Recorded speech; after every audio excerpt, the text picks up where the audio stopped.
he was sent away, unfortunately, with a bishop who was still not supporting Medjugorje. And it was at the time when they were doing the final investigation about Medjugorje. So it was Cardinal Ruini, official commission from Vatican.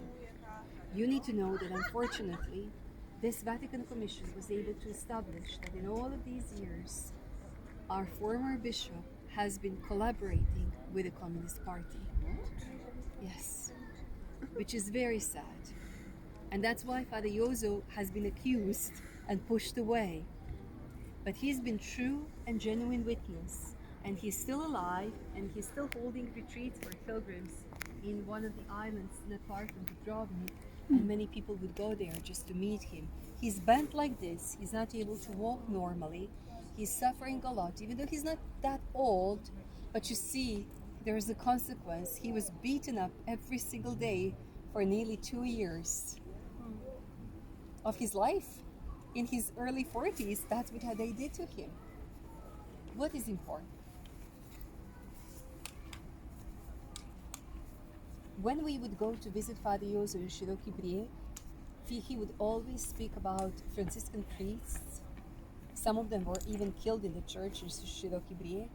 Some of them were brutally burned alive in a tub not far from the church. And some of them were taken from that church on something that we call the Way of the Cross of Croatian people, because local people from here, men, in the end of the World War II, were taken by communists. When the World War II ended, Tito said to even the world leaders like, Churchill, and, he used to be like British president, and they all trusted Tito. He told them, I will take care of them, it's okay. They will go to prison. The army turns around, he's killing them. And it wasn't killing 5 people, we're talking about more than 300,000 and 500,000. We still don't know the exact numbers because we didn't have any census at that time. And it was very difficult to determine.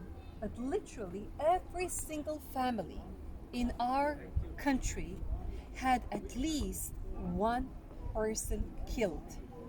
At least one. So you would have, very often, some of you who were here in the beginning, they were old women from Medjugorje that you would see like really, grannies, wearing black clothes, black gowns, bent. These women would have their husbands, their fathers, their grandfathers, all of their brothers, and all of their uncles killed. How did people survive?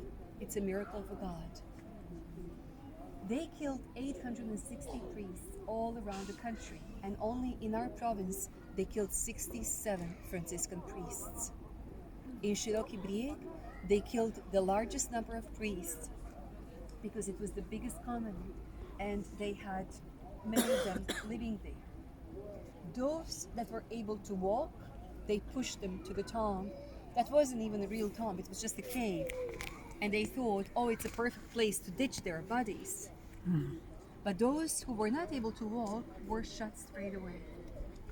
We had a beautiful testimony that was given here at the White Altar during the Youth Festival in 2008, when a young man came from the United States. His name was Michael Leitner, and he is today a Catholic priest. And I always say to the pilgrims, he is the biggest Catholic priest in the whole world, because he used to be American football player. These guys would be big. Yeah. He's like 220, and he's made even more than 200 kilos weight.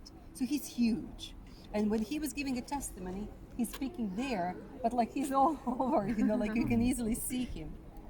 He gave a testimony that he came to Medjugorje as a consequence of his mother, who told him that she would officially renounce him unless he changes his life, because he was a famous sports person, but he was doing drugs, he was having different women, he was not involved in the church, he was just living a very corrupted life. So his mother, who was a group leader, drove many groups from Los Angeles to Medjugorje, said to him, Michael, if you don't go on a pilgrimage to Medjugorje, and even if you go and you don't do anything, you have to visit Father Yosef's. You have to go to him. So she said that she said that that's the only thing he needs to do when he comes Michael came with a group of pilgrims at Los Angeles airport. He was uh, very upset when he saw them because the entire group looked like really devoted Catholics, and according to him, they were all a little bit crazy because they were bringing a lady in a wheelchair who was even attached to tubes, who was not able to breathe normally, who was not able to, speak, like a vegetable. And they were all saying that that lady was going to be healed in Medjugorje. So then he decided to put the earphones in so he wouldn't listen to them, and he decided to do his own thing. He found a guy, and two of them took drugs all the time in these 10 days in Medjugorje. They didn't do anything. They didn't go to the hills. They didn't pray. They just listened to the music and they took drugs. Last day, trip to Father Yoso. He's having earphones. He's not listening to the guide. He has no idea where he's going, and he has no idea what happened around that church. So as they got off the bus, they were looking for the place where to go and do drugs. Where do they end up? In a cave. But they didn't know what happened in that cave. And back in those days, the cave wasn't arranged like nowadays. So there was no sign of Franciscan priests being murdered there or anything like that. It looked like an ordinary cave. They walked inside, and before they started to smoke pot marijuana, both of them had mystical experience that the world that they are able to see normally disappeared. They were able to hear the noise, understand the language, it was our local language, and see everything as if it was a movie in front of them. They were scared to death. They saw soldiers, communist soldiers. They saw priests tied in chains. They saw priests being bloody. They were spitting on them, hitting them.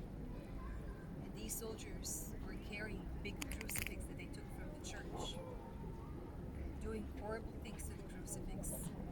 And then they pulled out the priest that was oldest, because all these Franciscans were